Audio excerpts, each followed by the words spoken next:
A jolt of realization strikes the young man. He is Alvin Oldran, 15 years old, and he has just understood a horrifying truth. He is the villainous noble of this world, destined for ruin. As a maid retreats in the background, apologizing for a spill, the gravity of his fate settles upon him. This world, he now knew, was that of fantasy novel, and he was its antagonist, a lazy, arrogant character with the worst possible personality. Despite being born with natural talent, he never put forth any effort. He understood with chilling certainty that if he continued on this path, he was doomed. The image of that doom was vivid in his mind. Himself, crawling through a filthy alley, utterly broken. His destruction was not a possibility, but a certainty. He recalled the specific turning point from a novel. His downfall would begin after entering the academy, a direct result of losing a duel to the story's protagonist. He resolved then and there to change his life to avoid that fate. A sudden knock at his door startled him from his thoughts. Who could it be? The door opened to reveal an older man with a neat mustache and formal attire. He introduced himself as Servaz, the butler. Alvin recognized him instantly. This was Christian, a commoner who, in place of his grandfather, loyally served the family and would continue to support Alvin even after his fall. Servaz stepped inside, his eyes widening slightly. He asked with surprise if Alvin was truly getting dressed all by himself. The question caught Alvin off guard. He realized his sudden change in behavior was already attracting notice. He cursed himself internally for being so impatient. He quickly tried to cover, explaining that it was simply faster this way and that it was only right, given how long Servaz had served him. He then offered a quiet word of thanks. The butler paused, clearly moved by the uncharacteristic display of gratitude. Seizing the moment, Alvin made a bold request. He told Servaz that he wanted to learn swordsmanship, adding that he knew the butler possessed a heart for the sword. The statement hung in the air, leaving Servaz utterly speechless, his eyes wide with shock. The butler's stunned silence sent a jolt of panic through him. He wondered if he'd hit his head. He knew he had to change his future, but how could he convince Servaz? As his mind raced, a new idea suddenly sparked. But before he could voice this new plan, Servaz leaned forward, his expression suddenly serious. He told Alvin that things were different now, and that he shouldn't even think about getting married. The butler looked down at the young master on the floor. Unfazed by his position, Alvin insisted that Servaz come at him with the intent to kill, without hesitation. Servaz calmly replied that while he wouldn't normally bother with such a thing for Alvin's sake, he would honor his word. He then pushed himself up, declaring with newfound resolve that he would master both his diet and his swordsmanship within half a year. This firm determination seemed to surprise Servaz. Alvin then formally requested his tutelage, to which Servaz agreed. With a grave expression, the butler pledged his full support, introducing himself by his full name, Servaz Christian. As Servaz made his vow, Alvin celebrated internally, steeling himself for the difficult path ahead. 1 week later, the training had taken its toll. Alvin was collapsed on the ground, wheezing for breath. Servaz stood over him, casually asking if he was ready to give up. In agony, Alvin protested that his entire body ached and that he first needed to build a proper foundation. His complaint was cut short as Servaz effortlessly parried his next clumsy swing. Alvin cried out that his instructor was simply too strong.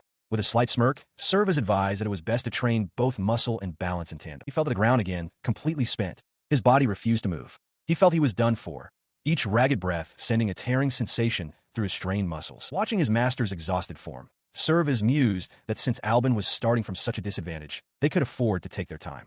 However, a crucial calculation came to mind. He realized that at their current pace, it would take at least 3 years to get Alvin into proper shape. Overhearing this from the ground, Alvin's eyes shot open in shock. The words 3 years echoed in his mind. That time frame was unacceptable. A new, frantic energy surged through him. Pushing himself to his feet, sword in hand, he declared the situation a nuisance and roared for Servaz to keep up with him. His master's sudden fire delighted him. A broad smile spread across Servaz's face as he raised his own training sword, praising the boy's spirit and promising to accompany him as far as he wished to go. He pushed the young master relentlessly. After 1 month of training, their swords clashed. He acknowledged Alvin's decent form with a greatsword but barked that he was still too slow, demanding more. Another month passed, and Alvin's speed increased dramatically. He lunged, calling out his mentor's name, but Servaz simply warned him not to let his guard down. 3 months later, they stood at the mouth of a dark cavern. Alvin expressed his surprise that a dungeon existed on their land. Servaz confirmed it, specifying that they were in a highly dangerous section where even the weakest monsters posed a significant threat. He then turned to Alvin, stating that the sword he now carried was different from the one he started with, thanks to his training. He wanted to see the fruits of that training put to the test. The question hung in the air, would that sword prove its worth in a real battle? The young master understood immediately. This was his final test. Following his mentor's gaze, he saw a small, snarling creature. Servaz identified it as a low-level monster, a goblin. He explained that goblins typically travel in packs, then posed a direct question. Could Alvin defeat it? The young man's jaw tightened, his eyes fixed on the target. Without a word, he advanced on the lone creature. As he approached, more goblins emerged from the darkness, surrounding him. Watching from distance, Servas recalled his initial assessment. He had expected the boy to give up after 3 days. Yet, that desperate whelp had refused to quit, absorbing every lesson with an almost unnatural aptitude. He met their charge with a powerful swing, his focus absolute. For a genius driven by effort, there are no limits. He stood victorious among the fallen monsters. A wave of emotion washed over Servas, who wondered when he had last felt his heart so moved. With newfound conviction, he resolved to place his faith in the young man, acknowledging him as truly righteous. Amidst the carnage of the fallen goblins, Alvin stood, his blade hanging heavy in his hand. He was a figure seemingly blessed by a god of love, yet surrounded by the grim reality of battle. His victory was not unwitnessed. From the cavern's entrance, the sound of slow, deliberate clapping echoed. Servas offered his congratulations, remarking on the impressive display while musing internally that this was a stark contrast to the merciless swordsmanship of the past. He approached the young man, a smile on his face, and declared that Alvin had become strong. With a tone of finality, Servas stated there was nothing left for him to teach. Alvin, still processing the praise, could only offer his gratitude in response. The words hung in the air, and for a moment, Alvin was speechless. The weight of his mentor's declaration settled upon him, his expression shifting from surprise to quiet resolve. He clenched his fist, a wave of emotion washing over him. A broad, triumphant smile broke through the grime on his face, his eyes shining with unshed tears of validation. 6 months passed since the start of his training. In the grand hall of the Oldran estate, Alvin's voice echoed with disbelief as he confronted his butler. He demanded to know if it was true, if a marriage proposal had truly been sent for him. Servas, ever composed, simply requested that he lower his voice. His initial shock gave way to flustered speculation. He began to wonder aloud what kind of person she might be, hoping for someone cute and kind. Servas dryly commented that the diet must have been a great success, as it had resulted in a bride. The thought seemed to strike Alvin as potentially good news, but he was still confused. He turned back to Servas, his tone insistent. He demanded to know which house had sent the proposal.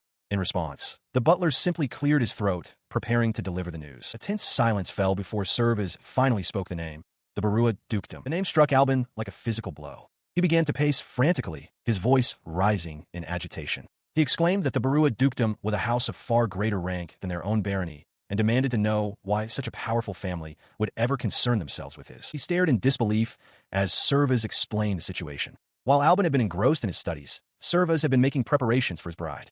The woman in question was none other than Leticia Barua. Her reputation preceded her. Known as a problem child, her misdeeds had led to a broken engagement, leaving her with nowhere else to go. The name struck Alvin with the force of a physical blow. The realization crashed down upon him, a single tear tracing a path down his cheek. All his efforts over the past half year, what had they been for? He now saw that it was all leading directly to a path of ruin. As he slumped forward, Servas continued, noting that the Barua daughter was known to have a rather difficult personality and simply encouraged Alvin to persevere. But the advice was too much to bear. Outside the Grand Manor, Alvin let out a long, agonized scream, decrying how troublesome it all was. Alvin throws his hands up in exasperation, demanding to know why he should refuse the arrangement. Just because it's a hassle, he presses, his voice strained. Servas remains impassive, his eyes closed as he listens. He turns away, muttering that the alternative is even more of a bother. Servas calmly explains the situation. If Alvin wishes to make an enemy of the powerful Barua Marquiate, he is free to do so, but Servas warns that he will be made to lose consciousness if he resists. Later, with Alvin seated, Servas stands before him and asks what exactly the woman in question has done. Alvin can only reply with a single word: rumors. The older man begins to list the whispers he has heard. He speaks of her embezzling taxes from her own territory to house a young man, and of how she squandered her fiancé's assets on a hopeless spendthrift. As he listens, Alvin's expression darkens, concluding that she sounds like a truly awful person. His fist tightens in frustration. He had worked so hard, even going on a diet, all to change his fate. Now, it all feels utterly meaningless. Despite his misgivings, his expression hardens with resolve. He stands outside with Servas as a grand carriage pulls up. He braces himself, wondering just what kind of dreadful woman is about to emerge. The carriage door opens, and a young woman with long, elegant hair steps down. Her gaze is distant and somber as she descends. He stares, completely taken aback. This was not what he had imagined at all. He manages a stunned greeting. Good day. The woman formally introduces herself. I am Leticia Barua, she states with composure. From this day forward, I will be in the care of the Oldran family. It is a pleasure to meet you. Alvin, still processing the situation, can only echo her sentiment. Servas then steps forward, bowing slightly. I am Servas the butler, he says. You must be tired from your long journey. I will show you to your room immediately. Leticia's gaze sweeps the area before she observes quietly. He is not here. She announced that she had come here alone. In the background, Alvin and Servas watched her approach. As they observed her, Alvin turned to his butler and asked for his thoughts. Servas remarked on how beautiful she was, prompting an apology when Alvin clarified that wasn't what he meant. The butler then offered to summarize his impression in a single word. He tightened his glove, his expression serious, and declared her to be bizarre. Alvin agreed with the assessment. He turned away, musing that her demeanor was far too different from the rumors. He couldn't see any trace of the three evils she was infamous for. He elaborated that, rather than unpleasantness, he sensed a certain frankness from her. Servaz concurred, adding his suspicion that there was something more to the situation, a hidden side to her. Resolved, he decided he needed to investigate what was happening with her, but stressed that it must be done without anyone else finding out. He hoped the conversation would proceed quickly to make things easier. He informed Servaz of his plan to extract as much information from her as he could, apologizing for dragging him into the Barua family's affairs. Servaz acknowledged the plan, but Alvin's attention was suddenly caught by something, prompting him to ask what was amiss. His mind conjured the stark contrast between the rumors and the reality. He had expected a rude, boorish woman, but the lady Leticia before him possessed an undeniable dignity. The realization caused a blush to creep across his face. A thought surfaced, perhaps she was a suitable wife for him after all. The idea pleased him. His pleasant thought was immediately shattered by the memory of a past encounter. He recalled excitedly telling her about an adventurer who couldn't even eat a mimic, only for her to completely and utterly ignore him. He stands abruptly from the dinner table, his chair scraping loudly against the floor. He shouts her name, Leticia, but she simply places her utensils down with a quiet click, her expression unreadable as he mutters a curt, "Thank you for the meal." His frustration mounts as he complains to Servaz that she still refuses to speak. Servaz dryly suggests that perhaps his joke was simply tasteless, earning a sharp retort of "shut up." He continues to stew over the situation. Servaz observes that this silent treatment has persisted for 3 whole days, admitting his assessment of Alvin has shifted. While Servaz expresses some understanding, Alvin's fist tightens. He wonders if he's being tested, resolving that he cannot possibly back down now. His resolve is fueled by the memory of his attempt to bridge the gap between them. He had called out to Leticia, inviting her for a walk, determined to get along with her. He had even tried to start a conversation by approaching with a potion, asking about her preferences, but she walked past without a word. His goal was clear. He would make them get along. The memory of his failed attempts leaves him utterly dejected, slumped over a table in misery. Wiping away a tear of frustration, he realizes that if he gives up now, he'll never understand her. He concludes that there is no other way. He must take matters into his own hands. With renewed purpose, he approaches a large set of double doors. He knocks firmly, calling out, "Leticia, do you have a moment?" There is no response from within. Peeking inside, he sees her engrossed in a book, ignoring him as expected. She speaks without looking up, advising him that staying inside is unhealthy. Seeing her dismissiveness, a smirk spreads across his face as he draws his sword. If that's how she wants to play it, he decides, then he will gladly take on the role of the villain. He makes his move, bursting through the doors with his sword drawn, the wood splintering around him as he charges into the room. His violent entry left Leticia utterly stunned, her eyes wide with disbelief as she stared at the splintered remains of her door. As she found her voice, her shock turned to fury. She demanded to know what he was doing, but he simply stood in the ruined doorway, announcing that he was coming in. He told her not to worry, as he would have the door fixed right away. Her anger boiled over. With arms crossed defiantly, she admonished him for his audacity, questioning how he could possibly force his way into her private chambers and demanding that he learn some shame. He turned his back to her, seemingly unfazed by her tirade. When she questioned his purpose, he replied with a chilling calm, explaining that for a villain such as himself, trespassing into a lady's room is a perfectly acceptable means to an end. He then pivoted to face her, a confident smile playing on his lips as he leaned against a nearby table. Cutting straight to the point, he made his demand clear. He wanted Leticia to go on a date with him, right away. His words hung in the air, completely disarming her.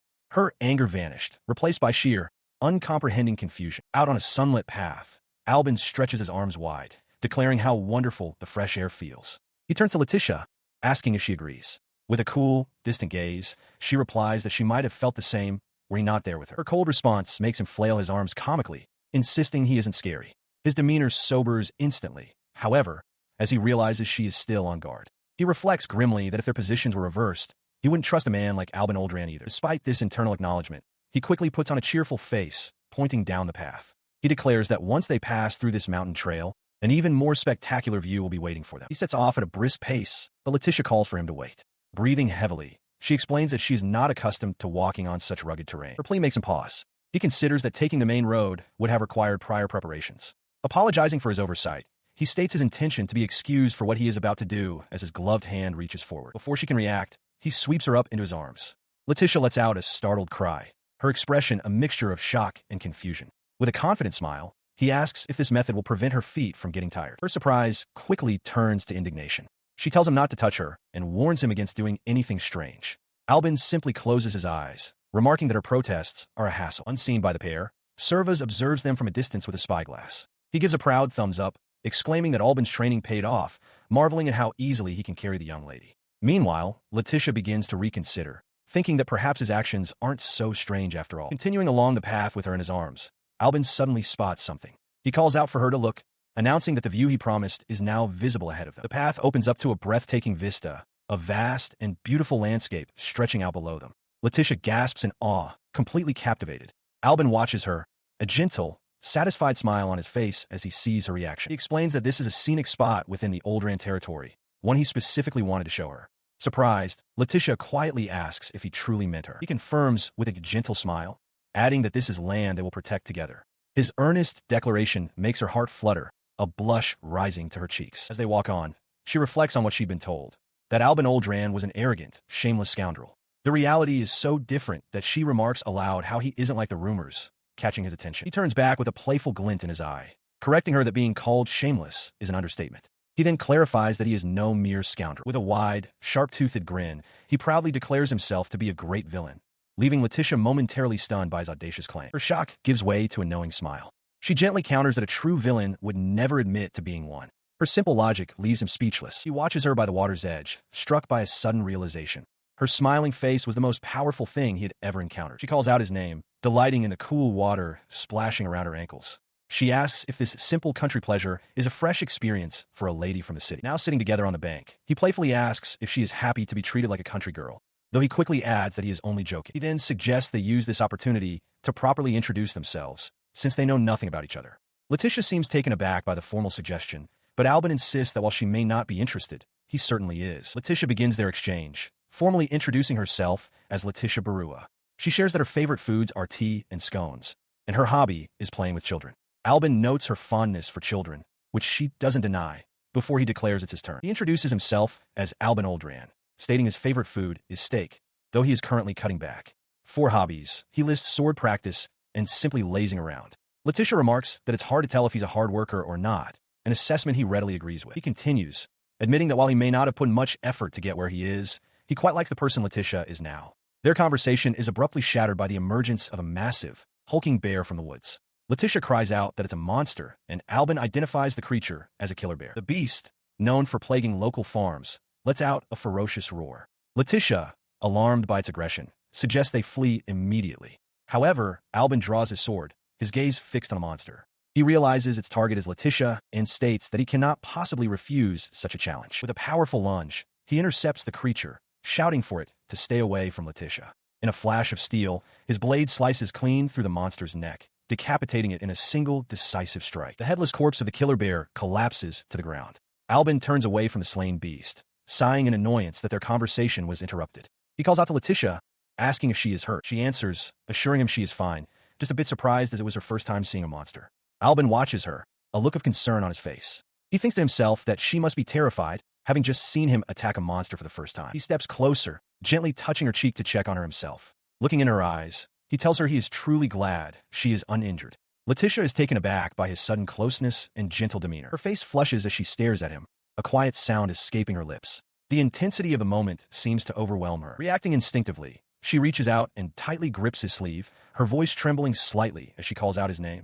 Alvin. Her grip on his sleeve prompts a confused question from him. She looks up, her voice filled with suspicion, and demands to know why he is being so kind to her. She presses on, reminding him that he is a victim of their forced political marriage just as she is. She questions why he doesn't simply accept her family's support and leave her be. His response is disarmingly cheerful. He simply wants to dote on his cute bride. As he says this, he gently takes her hand. His playful demeanor vanishes, replaced by a sudden seriousness. He admits his previous words were just a pretense and earnestly asks her to reveal her true feelings, what she truly wants, and what burden she carries. She pulls her hand back, insisting it's better for him if he remains ignorant and uninvolved. He counters firmly, stating that he is already involved. With a clenched fist, she relents, agreeing to give him a single piece of advice. Her gaze is intense and serious. She delivers her stark warning. If he truly wishes to protect the Oldran family, then he must persecute her. The statement leaves him utterly stunned. Leticia recalls her past. Since the age of 5, her engagement had been decided. Her younger self wondered about her fiancé, Duke Morrow, questioning if he would be a wonderful person.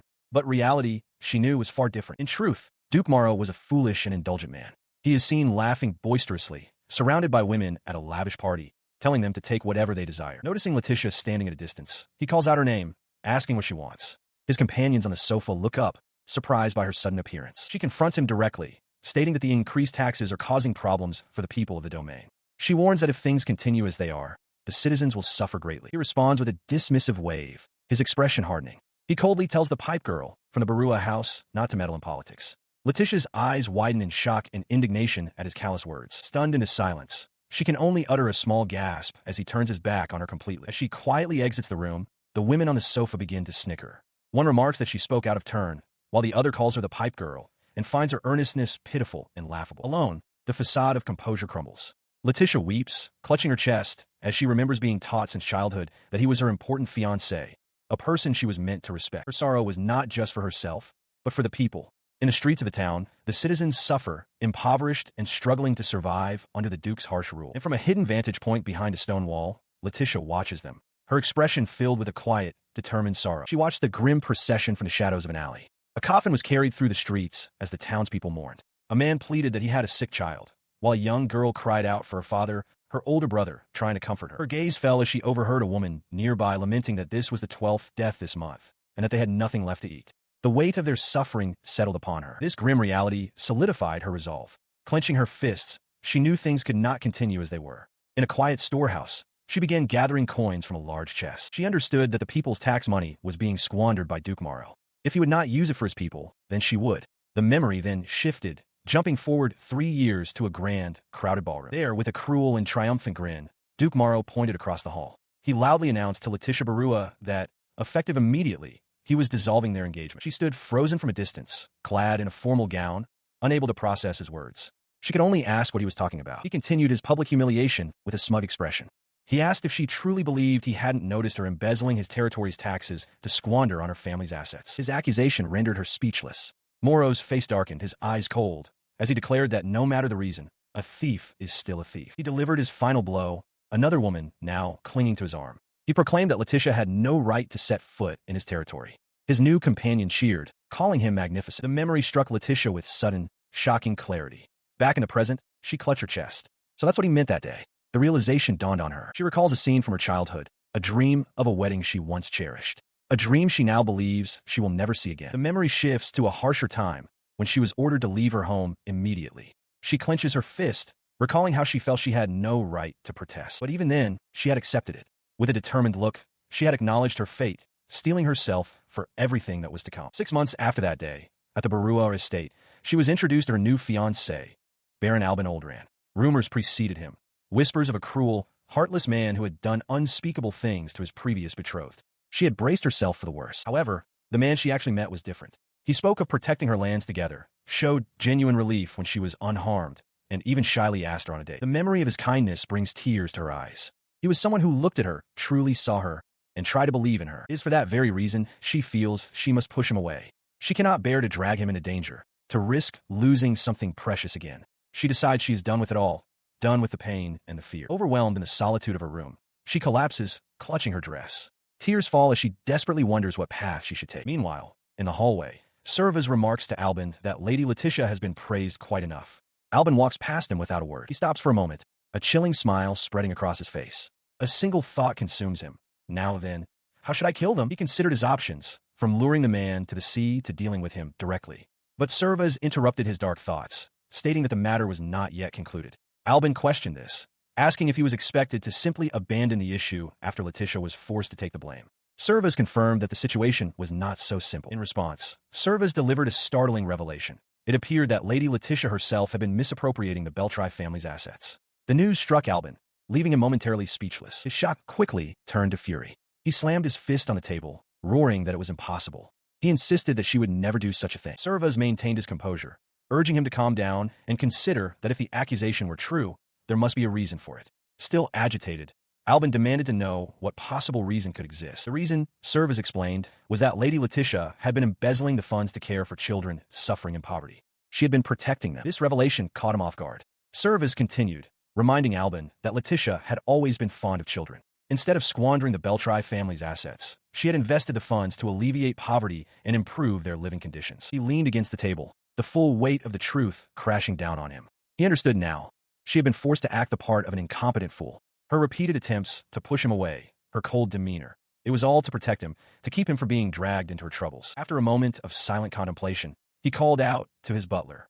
From the doorway, Servas acknowledged him. The butler asked what his master's honest reaction was upon learning the truth. Before Alvin could answer, Servas offered his own. "Don't be ridiculous." A menacing grin spread across Alvin's face. "I feel the same," he declared, his voice low and intense. Clenching his fist, he asked Servas for his help to teach the scoundrels who had tormented Leticia what a true villain really is. At the dinner table, Leticia pauses, a piece of bread in her hand, and asks Alvin what he just said. Across from her, Alvin confirms that he spread a rumor. He smiles confidently, explaining that to clear Leticia's name, he, Alvin Oldran, is actively plotting his revenge against Duke Morrow. Leticia utters his name in disbelief as he casually takes a bite of his food, seemingly unconcerned. She stands abruptly, her hands hitting the table as she warns him that if Duke Morrow were to catch wind of such a thing, he would become a target. Alvin simply tells her to calm down. He then reveals that he actually spread a second, different rumor at the same time. Leticia can only look back, confused by this new information. The second rumor is then revealed, that Alvin and Leticia have a terrible relationship, and he is secretly offering Duke Morrow a large sum of money to take her off his hands. The Duke is imagined hearing this, a sinister smile on his face. He leans forward with a confident expression, as if presenting a brilliant solution. She remains perplexed, pointing out that this new rumor completely contradicts the first one.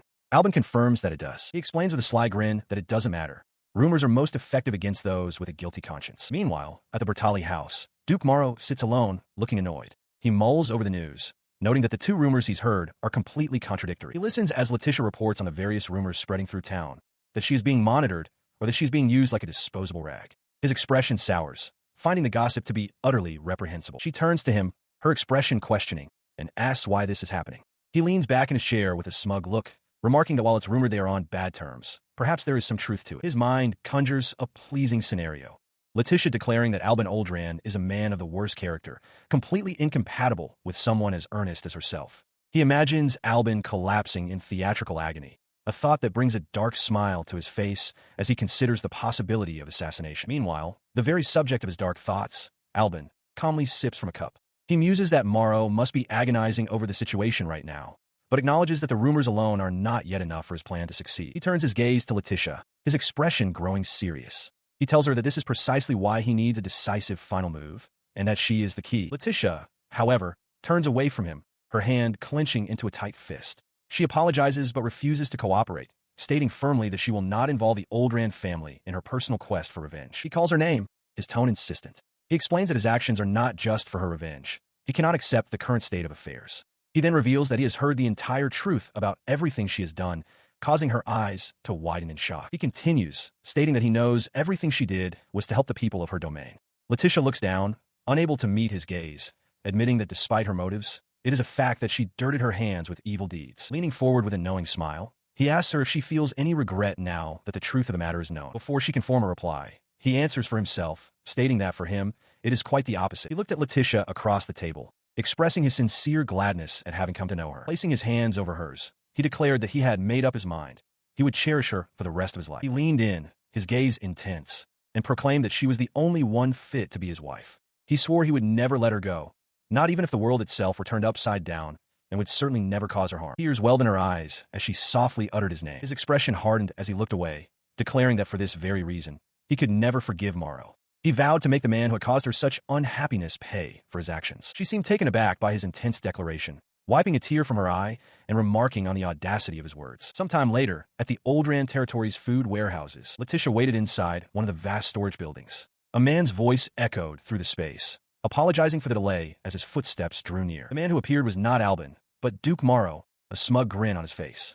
Leticia's expression soured instantly, recognizing Morrow Beltori and thinking to herself that he was just as unpleasant as she remembered. He held up a letter, his grin widening into a malicious sneer. He feigned surprise, remarking how shocked he was that she, of all people, would send him a letter, asking to meet. He brandishes the letter, declaring it's not just a letter but a curse, filled with numerous grievances against Baron Oldran. He smirks as Leticia, her face etched with despair, admits she has reached her limit and can no longer endure being with such a man. Her plea grows more frantic. She insists that Alvin is a far better man than Morrow could ever be, and begs Morrow to rescue her from the Oldran family entirely. He feigns sympathy, remarking that she must have endured a terrible ordeal. His companion, standing beside him, concurs, noting that Baron Oldran is rumored to be the worst kind of man. His pretense of concern shatters as he erupts into a wild, mocking laugh. He looks down at her, a cruel glint in his eye, and asks if that's truly how things were. A confused Leticia can only utter his name in question. The laughter is cut short by a new voice. From the shadows behind Morrow, Alvin emerges, his presence commanding attention as he is identified as Baron Oldran. Leticia gasps his name in shock, her eyes wide as she beholds his grim expression. He turns, a look of surprise on his face, and asks if Alvin was unaware that he, too, had been in communication with the Baron. Leticia recoils, her expression one of utter disbelief at the revelation. He continues to gloat, explaining his scheme. While rumors of their discord spread, he received a letter from Leticia that he believed to be genuine.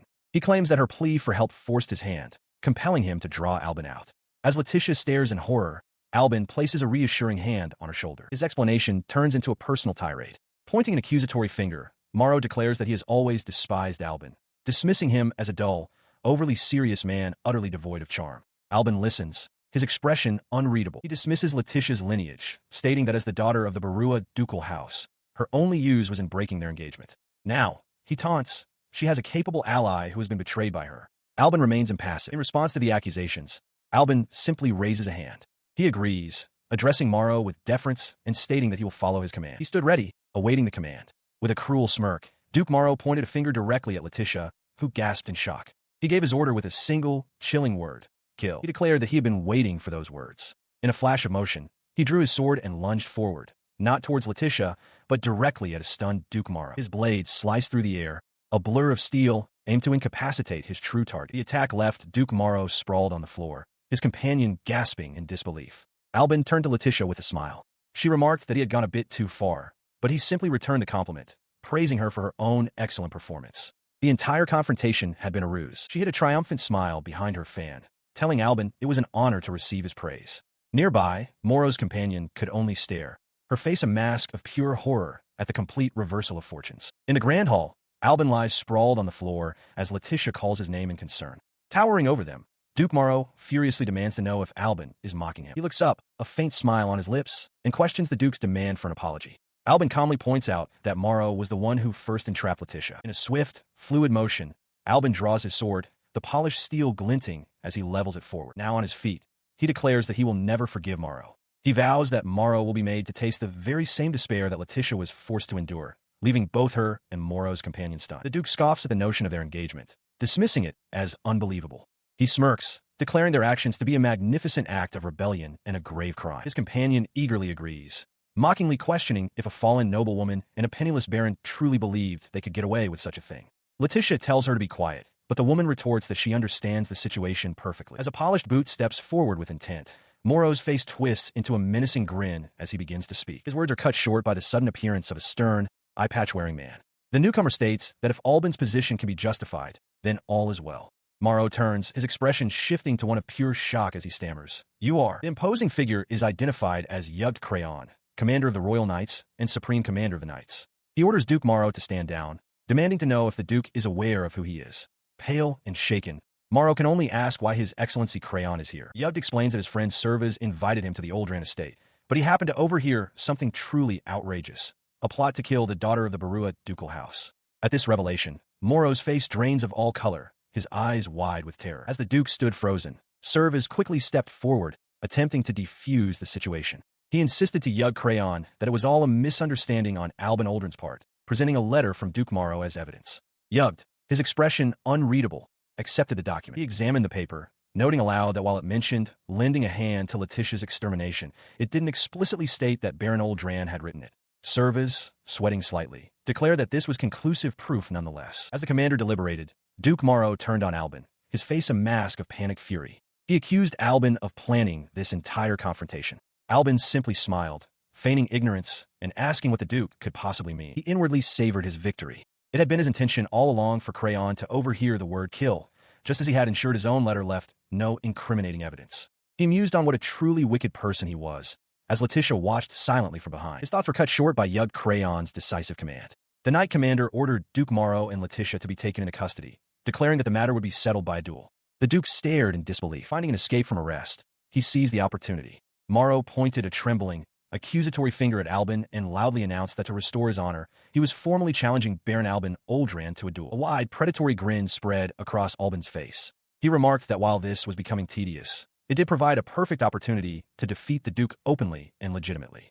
With a flourish, he accepted. With the terms set, The warehouse floor was cleared to form a makeshift arena. The combatants took their positions, observed by Yug Crayon, Servaz, and Leticia from the sidelines. From his position, the Knight Commander's voice echoed through the space. He formally declared that he, Yug Crayon, would serve as the official witness to the duel. Across the floor, Duke Morrow trembled with rage, vowing that he would absolutely kill his opponent. Unfazed, Alvin held up a hand, stating that before they began, he had just one question for the Duke. He stood calmly before the duel began, posing his question to Duke Morrow. Did he have any intention of apologizing to Leticia? If the Duke showed even a little remorse, Alvin offered, he would end things peacefully. The proposition only fueled Morrow's rage, his face twisting in fury. His fury erupting, Morrow roared for Alvin to die and charged forward, his sword held high for a downward slash. Alvin simply watched him come, his expression unchanged as he acknowledged the Duke's answer. He met the attack not with his sword, but with a single, reinforced fist that stopped the blade cold, the impact shattering the floor beneath them. Morrow recoiled, his nose bloodied, utterly stunned. Alvin declared that he would no longer show any restraint. The Duke, clutching his face, couldn't understand what was happening or why Alvin wasn't finishing him off. He swung his sword again, a desperate arc of steel, but Alvin weaved around it effortlessly. Morrow's mind raced in disbelief. He couldn't fathom why none of his attacks were connecting, or how the notoriously lazy Alvin Oldran had become so powerful. The reason became brutally clear as Alvin drove a powerful kick into the Duke's stomach, sending him sprawling to the floor. Standing over the gasping noble, Alvin explained that it was simple. He had been training intensely for the last 6 months. He continued, his voice cold, explaining that while Morrow had been indulging himself and causing his people to suffer, Leticia had been working tirelessly to keep the domain from collapsing. From the floor, the Duke spat back that he didn't care if his subjects died, dismissing them as nothing. A tense silence fell, broken only by the sound of the Duke's fingers scraping against the stone floor. In an instant, Alvin's sword was at Morrow's throat. He told the Duke that nobles are nothing but parasites, unable to survive without the people they rule. Leticia, he explained, understood this truth and had risked everything to save the belt's domain. He accused the Duke of trampling all over her feelings. As Leticia watched on, her voice barely a whisper as she uttered Alvin's name, a powerful force sent Morrow flying backward across the hall. Scrambling to his feet, Duke Morrow let out an incoherent roar of fury and charged one last time. Alvin stood his ground, sword ready, preparing to meet the final, desperate assault. He meets the Duke's charge not with defense, but with a blindingly fast counterattack. His blade flashes, and in an instant, Duke Morrow's arm is severed at the shoulder, blood spraying from the wound as the limb falls to the ground. The Duke collapses to his knees, a guttural scream of agony tearing from his throat as he stares at the bloody stump where his arm used to be. He glares up, his mind reeling from the shock and pain, wanting his opponent to taste the same despair. His opponent, however, remains unmoved, looking down at the pathetic figure. He tells the Duke that this is his chance to experience the same despair that Leticia endured. His gaze is cold and resolute. He knows what must be done, but before he can act, a gentle presence envelopes him from behind. Leticia wraps her arms around his torso, pressing her face against his back. She murmurs softly, pleading with him to stop. Her voice is filled with concern as she begs him to cease, warning that any further violence will only tarnish his own spirit. That's enough, Alvin, she pleads. He hesitates, turning his head to look at her as he speaks her name. A gentle, relieved smile graces her lips. They turn to face one another, their hands clasped together. Leticia looks up at him with gratitude, thanking him for getting so angry for her sake. From the sidelines, Yug Crayon and Servaz observe the scene, the former tapping his finger with a look of stern disapproval. He turns his attention to Leticia, asking if she was all right. She assures him she is, adding that his actions were more than enough of a reprisal. In the background, Yug Crayon's voice booms across the grounds, officially declaring Baron Alvin Oldran the victor of the duel. As they walk away from a now concluded duel, Leticia's expression turns thoughtful. She begins to speak, her voice trailing off as she considers the events that just transpired. He remarks with a smile that their performance just now was perfectly in sync. Leticia looks at him, a gentle smile on her own face, and muses that they would make a good husband and wife. She elaborates on her thought, suggesting they could be a villainous and great villain couple. Alvin's face breaks into a wide, cheerful grin. He agrees enthusiastically, declaring that from this day on, that is exactly what they will be. 1 month after the duel with Morrow, the day of the wedding arrives. Inside a grand chamber, Alvin Oldran is overcome with anxiety, his hands trembling as he covers his mouth. He confesses to Servaz that he is incredibly nervous about marrying Leticia.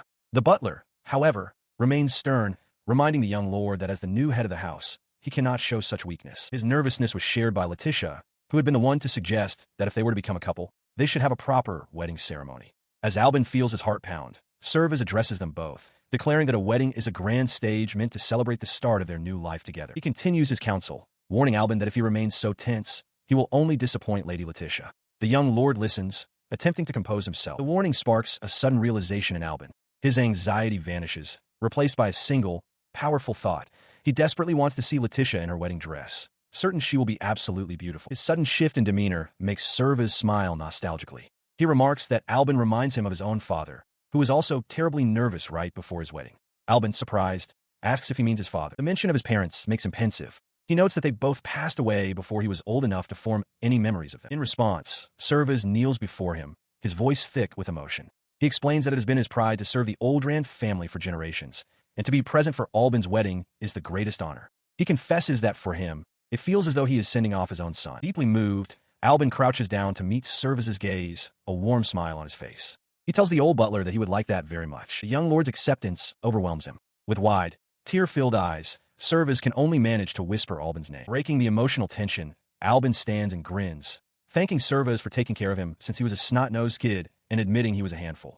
As Servas weeps with joy, Leticia appears in the doorway, announcing that it is time to go. In her bridal suite, Leticia is attended by a maid who expresses concern, asking if she is truly all right and not feeling lonely.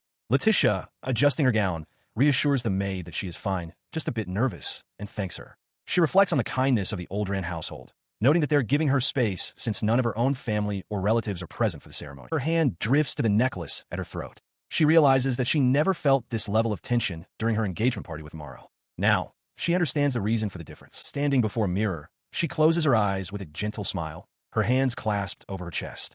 Her heart is pounding, a feeling she now recognizes as the thrill of being united with someone she has come to truly love. She stands at the threshold of the grand hall, a solitary figure poised to step into the light. While she acknowledges a vague anxiety about the future, she feels no fear, confident in her ability to build a good marriage with him. Meanwhile, peeking from behind a curtain, Alvin beams with a wide, irrepressible grin, feeling an overwhelming wave of happiness wash over him. His view is interrupted as Servas arrives to escort Leticia.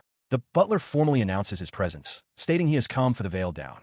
Leticia turns to him, admitting that she feels nothing like her usual self. She touches her cheek, a confident and happy smile gracing her lips. She muses that perhaps, for today, it's perfectly fine not to be her usual self. At the altar, Alvin's composure has completely vanished. He stands stiffly, sweating and wide-eyed with panic, realizing his stomach is churning from the intense nervousness. He desperately tries to calm himself by mentally reciting the order of the ceremony. Servas will walk Leticia down the aisle, then he will lift her veil for the vows and the rings. His panic spikes again as he realizes the veil up is next. His frantic thoughts are cut short. As Leticia's arm links with her escorts, a clear voice announces the bride is entering. Alvin flinches, startled by the sudden proclamation. He watches as Leticia approaches the altar, her eyes closed in a serene expression, looking radiant in her wedding gown as she clutches her bouquet. He is utterly captivated by the sight of her walking down the aisle, thinking to himself that she is simply, truly beautiful, like an angel. He corrects himself internally. She's like a goddess. His intense stare makes Leticia self-conscious, and she quietly asks if there is something on her face. Snap back to reality. He stammers and waves his hands dismissively, explaining that he was just thinking how beautiful she looked and asks her to accept the compliment. She lowers her face into her bouquet, a happy blush on her cheeks as she thanks him. Alvin smiles, realizing he wasn't the only one whose chest felt tight with nervousness as a voice announces the groom, Alvin Oldran, and the bride, Leticia Oldran. Standing before the officiant, they listen as he recites the sacred vows, asking if they will take each other in sickness and in health, until death do they part. He then calls for the exchange of rings. The officiant asks them to swear to love and cherish one another for the rest of their lives. Together, from the altar, they both affirm their commitment with a clear I do. While he gently slides the ring on her finger, Leticia quietly apologizes for being so scared and nervous earlier. She wonders aloud if she's truly allowed to be this happy. The thought seems to cast a shadow over Alvin's expression, as if recalling a painful memory. He shatters the somber mood, symbolically breaking through the bars of her past doubts. He declares with absolute certainty that, of course, she can be happy, vowing that he will make her the happiest person in the entire world. Leticia looks up, her eyes wide with emotion. He completes the gesture, the ring now resting on her finger. Therefore, he says softly, "This is our promise." He tells Leticia that he feels the same, that this is probably the happiest moment of his life. As she gazes at the ring on her finger, her heart full, he leans closer. He whispers that it's too soon to decide on the happiest moment, catching her by surprise. With a confident smile, he promises to make her feel this way again and again. This moment, he assures her, is merely the beginning. Tears of joy well in her eyes at his declaration. She realizes that if this feeling continues, she will be the happiest person until they are old and gray. Perhaps, she thinks, this truly is the happiest moment after all. He gently cups her cheek, telling her that a smile suits her best. Closing her eyes, Leticia smiles serenely, agreeing with him as she reflects that another joy has just been added to her life. Their vows sealed, Alvin and Leticia share a kiss in a vast, sunlit hall as flower petals rain down around them. From a balcony, the newly married couple waves to the cheering guests below. An onlooker remarks that Alvin and Leticia Oldran certainly make for an interesting pair. Meanwhile, in a stately office, Yug Crayon stands with his arms crossed, addressing an elderly man. He asks for the opinion of Headmaster Faust. Before the headmaster can answer, the woman beside Yug voices her opposition, dismissing the topic as nothing more than the usual bad rumors.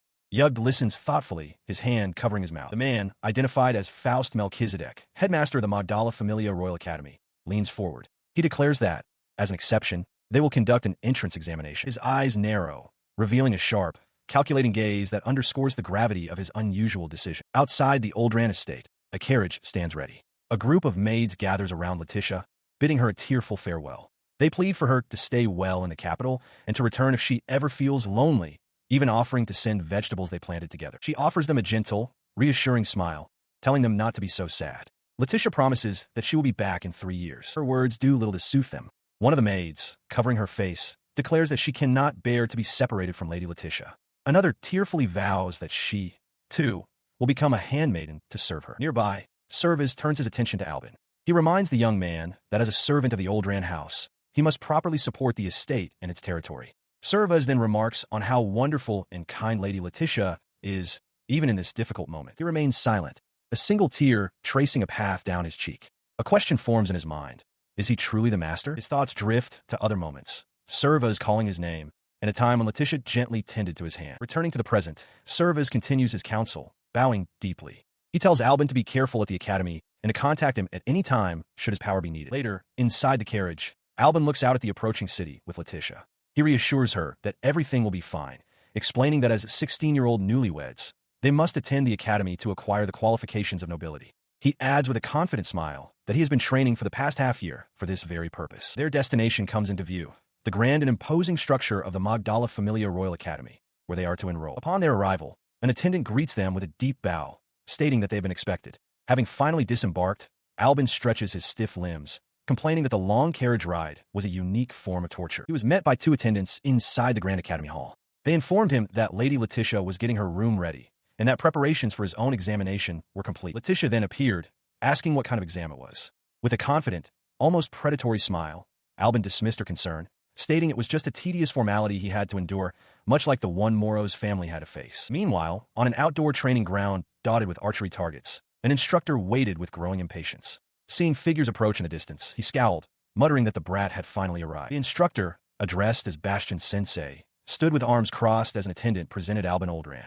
Bastion looked down on the young man, noting his blank expression and vowing to discipline his insolent younger brother. He immediately began to shout, berating Alvin for being late. In response, Alvin simply offered a pleasant smile and a casual greeting. His fury escalating, Bastion pointed an accusing finger, yelling that keeping an examiner waiting was unforgivable and questioning if Alvin even had the intention to enroll. He warned that such arrogance would not go unnoticed. He remained unfazed, however, calmly patting his own head. Alvin pointed out that the carriage was delayed and that Bastion had waited of his own volition, questioning the instructor's rude manner of speaking. The outburst left Bastion momentarily speechless. Regaining his composure, Bastion pointed forward with authority. It was time, he declared, to begin the examination. He gestured to a distant target, giving his instruction. Alvin was to release his magic towards it. A cruel, confident sneer spread across Bastion's face. He was certain of the outcome. There was simply no way the boy could do it. The instructor listened with a smug expression as Alvin posed a logical question. He pointed out that one must first enroll in the academy to learn magic, so how could he be expected to know it already? He didn't wait for an answer. Extending his hand, he invoked a spell, Darkness Flame. A sphere of crackling dark energy materialized at his fingertips. With a powerful thrust, he launched the spell. It shot forward and struck the target, erupting in a brilliant explosion of light and shadow, leaving him to wonder what had just happened. The instructor stared in utter shock. He recognized it as composite magic, a feat he himself couldn't perform. He couldn't comprehend how Alvin had managed it. His stunned silence was broken by Alvin's confident voice. He explained that for the past half-year, under Servaz's tutelage, he had honed not only his swordsmanship, but also his magic. With a wide grin, he asked the still-reeling instructor if he had passed or failed. Regaining his composure, Bastion declared that the next test would be a mock battle. He stated the terms plainly. If Alvin could score a single point on him, he would pass. The instructor charged, questioning why Alvin would dare to fight a teacher before even enrolling. Alvin parried the blow effortlessly, retorting that if Bastion was going to be his teacher, he should be prepared to be surpassed. Bastion, enraged, demanded to know if Alvin was using his left hand, but Alvin coolly confirmed he wasn't using either hand for this. He then declared that Bastian was the one who was finished. In a flash of movement, Alvin disarmed the instructor, scoring the single point needed to win the duel. The instructor fell to the ground, utterly defeated, as Alvin stood over him, holding the practice sword. He looked down at his opponent, a confident smirk on his face, and uttered a single, dismissive word. Weak. He looms over the fallen instructor, sweat dripping from his chin, and asks what's next. A real sword fight? A magic duel? He mocks Bastian, calling him far too weak to be an instructor at the Royal Academy. As he speaks, a voice from the side commands them to stop. The voice belongs to an elderly, robed man with a long, braided white beard. As he draws near, Bastian, still pinned by Alvin, cries out his name in surprise, Headmaster Faust. Indeed, it is Faust Melchizedek, the headmaster of the Magdala Familia Royal Academy, and renowned as one of the greatest mages in the entire Valran kingdom. The headmaster turns his attention to Alvin, confirming his identity as Baron Oldran.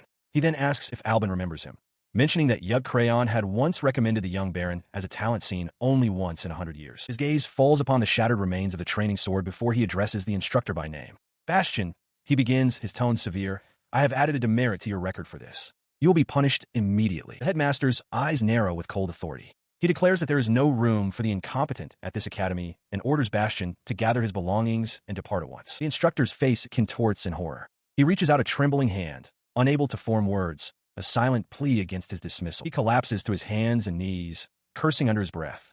Alvin watches him for a moment before speaking his own name, Alvin Oldran. Correcting himself, Alvin turns to the headmaster and bows deeply, offering his sincere thanks. Headmaster Faust accepts, formally acknowledging his admission to the Royal Academy and advising him to apply himself to his studies. As he turns to leave, the headmaster offers one last piece of counsel. In the future, he should refrain from beating the instructors more than is absolutely necessary. He reminds Alvin that being a student requires a certain self-awareness. In the background, Bastian slowly pushes himself up from the ground. He leans back with his hands behind his head, reflecting that he got a bit carried away in the duel. While he was let off the hook this time, he resolves to be more careful not to overdo it in the future. As he walks away, Headmaster Faust informs him that while the young man is fine, there is another who requires special, individual attention. He gestures down a separate corridor, leaving Alvin to wonder who he could be referring to. He proceeds down the indicated hallway, stopping before a set of large double doors. Throwing the doors open with a flourish, he calls out a greeting and wonders aloud who might be inside.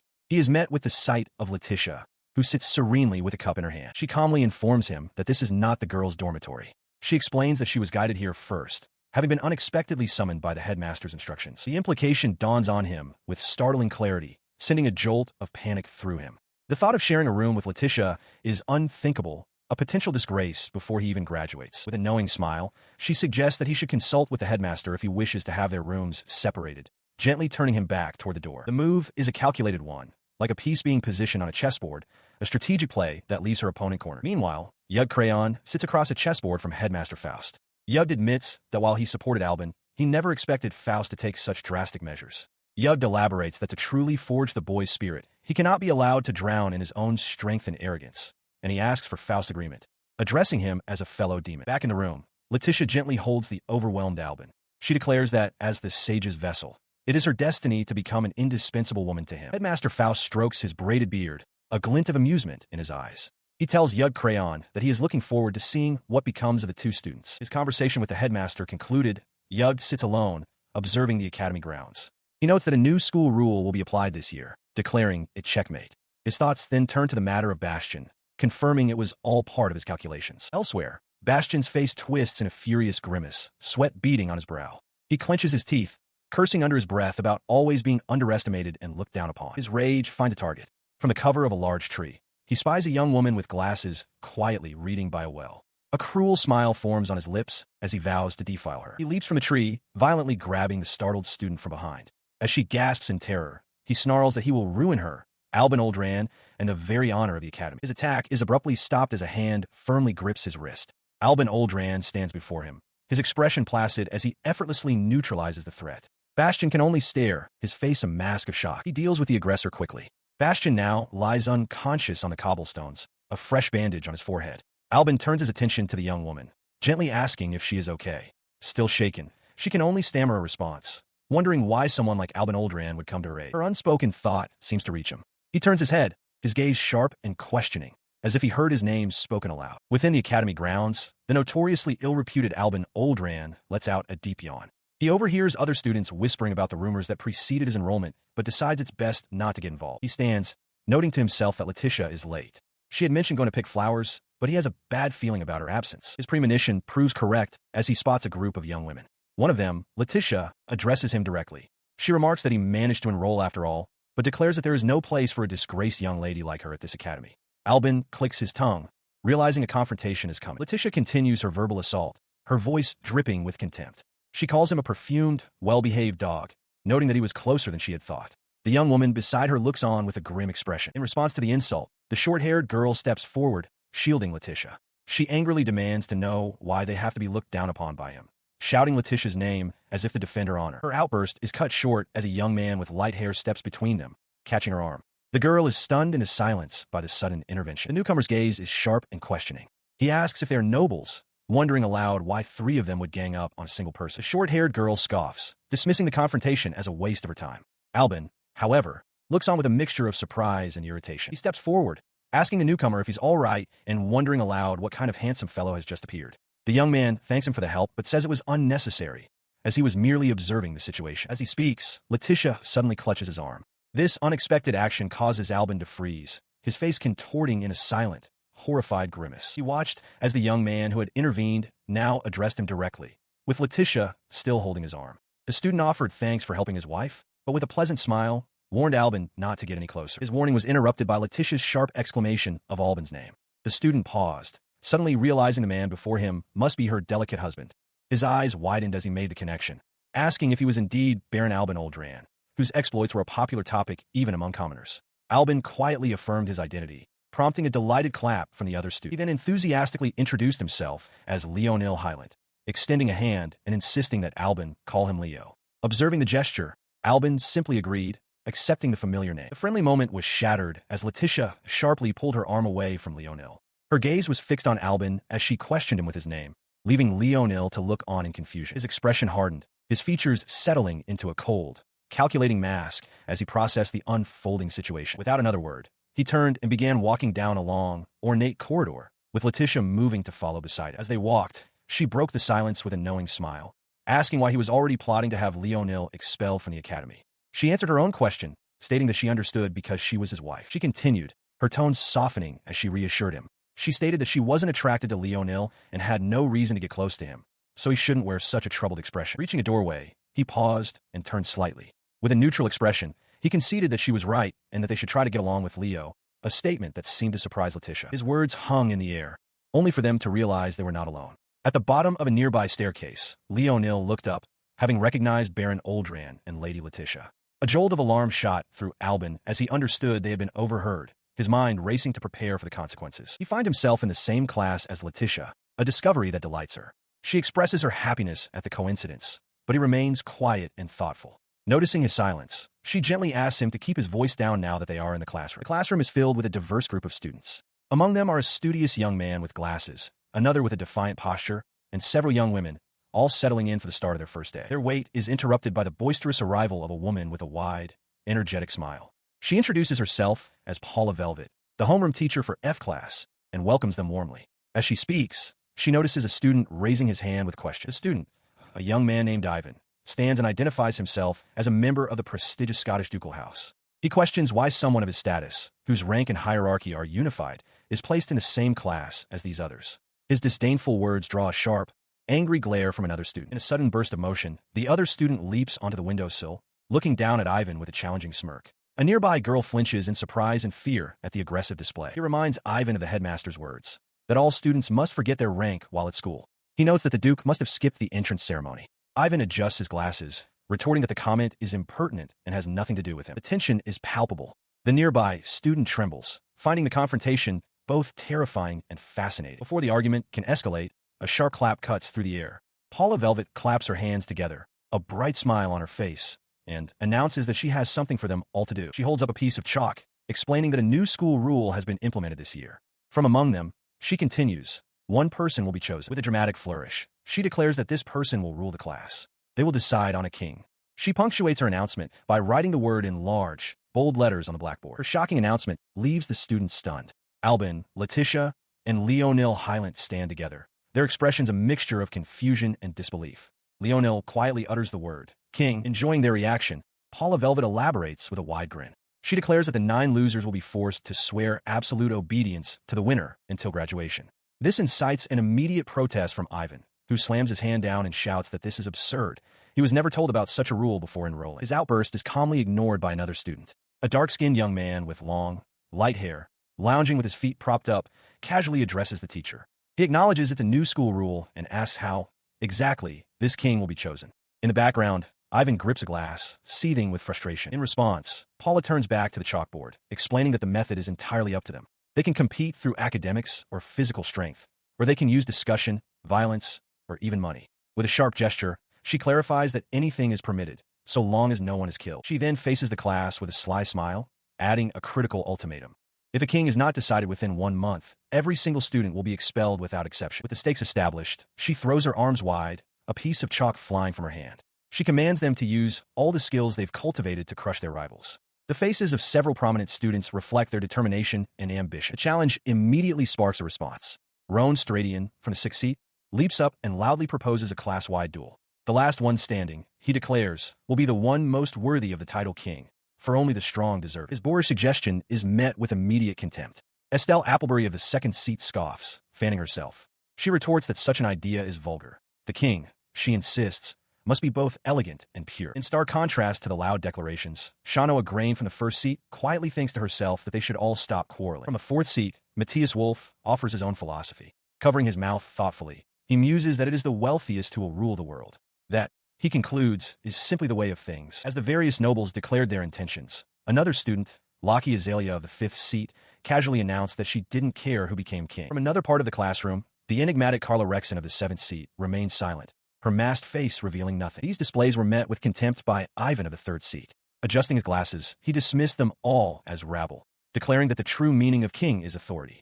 Nearby, Leonel Hylant, Alvin, and Leticia listened to the escalating tension. From a perch high above the classroom floor, the lounging student mused aloud about the concept of authority. His comment drew the attention of the teacher, Paula Velvet, who pointed directly at Leticia, stating that there was one person present with authority far greater than his. Her position, now the center of attention, Leticia addressed the teacher. She asked if it was permissible to recommend someone other than herself for the position of king, then stated that if she were to speak, there was only one person suitable for the role. She then turned to a completely stunned Alvin, placing a hand on his shoulder. Before the shocked eyes of her classmates, she declared that the only one worthy was him, Alvin Oldran. His surprise was echoed across the room, but it was Leonel Hylant who spoke up. He questioned her choice, proposing that they should simply determine who is the strongest and decide the matter that way. He was met with Leticia's unshakable confidence. She told him there was no mistake. The matter was already decided in favor of Alvin. She then boldly claimed that no matter how many opponents came at him, they would not be able to defeat him. Ivan shouts in protest, declaring that the renowned Baron Oldran, the king, must be cheating. Leticia calmly turns to him, a slight smile on her face, and states that she will prove it is all Alvin's own doing. He steps onto the training grounds. In the background, another student wielding a spear effortlessly dispatches 2 other combatants. He brings a gloved hand to his face, sighing in exasperation. The entire situation is just a nuisance. The spear-wielding student approaches, calling out to Alvin. He warns that he won't be holding back and suggests they make it a one-on-one duel. Alvin's expression turns cold and sharp.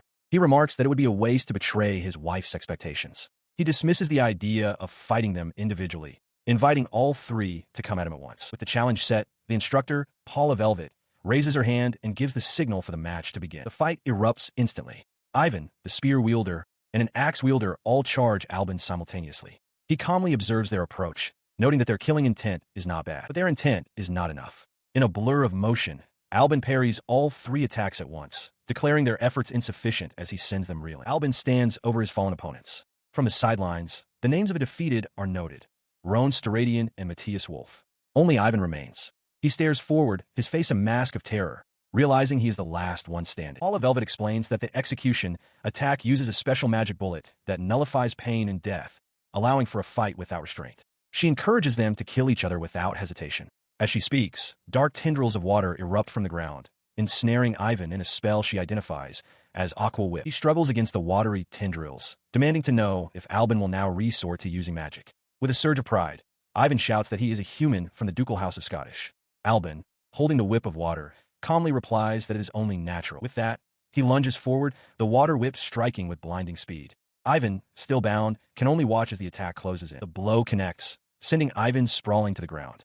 From the sidelines, The instructor Paula Velvet laughs with delight, mocking Ivan for being treated like a child and gleefully shouting for his death. The duel is officially declared over, with Alvin Oldran as the victor. Leticia offers her congratulations, and Estelle Applebury, watching from the side, agrees that it was impressive. Alvin turns to Leticia, asking for more praise, but she tells him that will have to wait until they return to their room. She then turns her attention to Estelle, asking if she is content with not having her own duel against Alvin. The question catches Estelle completely off guard, her body jolting in surprise. Her composure shatters completely. Waving her hands frantically, Estelle cries out that it's a joke, that she could never fight such a monster, and pleads to be let off. Ignoring Estelle's panic, Leticia's gaze falls upon Alvin. She admits that watching his battle has stirred something within her, making her want to test her own abilities. As she speaks, she reaches out and takes his hand. A wave of understanding washes over Alvin. He has been avoiding this confrontation for a long time, but he now feels that the very course of events is compelling him to fight. His thoughts conjure a stark image from the narrative he knows. Lionel Hyland, the protagonist of the fantasy novel, standing over his own defeated body, the man destined to bring about his ruin. Returning to the present moment, Alvin finds himself facing not only Leticia, but also Lionel Hyland. With his sword drawn, he calmly asks if they are both ready. He faces his fated rival, Lionel Hyland, who smiles confidently. Lionel states that he is always ready for a challenge, and Alvin smirks back, acknowledging him. As he prepares, a single thought consumes him. He cannot afford to lose this fight. He mentally challenges the protagonist to show his true strength, to come at him with everything he has. The thought barely has time to form before Leticia's voice rings out, signaling the start of the duel. Without a moment's hesitation, he draws his weapon and fires, catching Lionel completely off guard. Lionel reacts with incredible speed, dodging the initial blast. The duel erupts into a flurry of motion as he parries a strike from Leticia, while Alvin repositions himself in midair. Their blades lock, and for a brief moment they are face to face. Alvin grins, acknowledging that it wasn't a bad move, and a surprised Lionel returns the sentiment. The clash reveals a frustrating truth to him. He finds it annoying that despite Lionel's underestimated talent, they are perfectly matched, as if balanced on a scale. He scoffs internally at this protagonist correction, a force he has no need for. He voices his thoughts aloud, shouting that it's incredible Lionel can match him at this stage, and declaring that he acknowledges his rival's strength. While fending off Leticia, Lionel accepts the praise as a great honor. From the sidelines, the other students watch the spectacle unfold. Estelle Applebury smiles knowingly, remarking on the impressive display. Beside her, Shanoa Grain can only gasp in awe, while Carla Rexon observes in silence. As the duel continues, Alvin presses his attack, forcing Lionel onto the defensive.